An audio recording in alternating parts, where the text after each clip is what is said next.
નમસ્કાર દર્શક મિત્રો, જય શ્રી કૃષ્ણ, હર હર મહાદેવ, નમસ્ચંડિકા જય.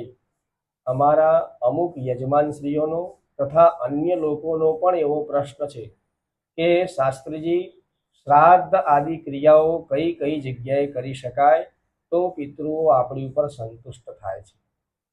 તો તેનું પ્રમાણ આપણને મનુસ્મૃતિ નામના ગ્રંથમાંથી, મત્સ્ય પુરાણ તથા પદ્મ પુરાણ જેવા ગ્રંથોમાંથી તેનું પ્રમાણ પ્રાપ્ત થાય છે.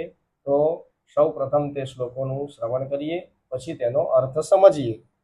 અવકાશે ચ ચોક્ષેષુ નદી તીરેષુ ચૈવ હિ વિવિક્તેષુ ચ તુષ્યન્તિ દત્તેન પિતરઃ સદા ગોમયેનોપલિપ્તે તુ દક્ષિણા પ્રવણે સ્થલે શ્રાદ્ધમ સમારભેદ ભક્ત્યા ગોષ્ઠેવા જલસન્નિધૌ.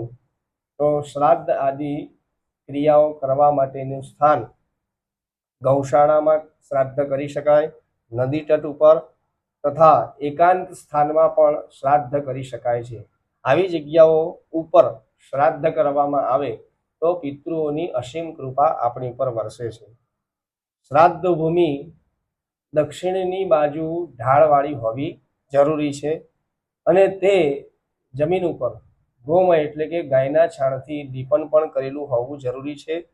તો તે સ્થાન પવિત્ર ગણવામાં આવે છે.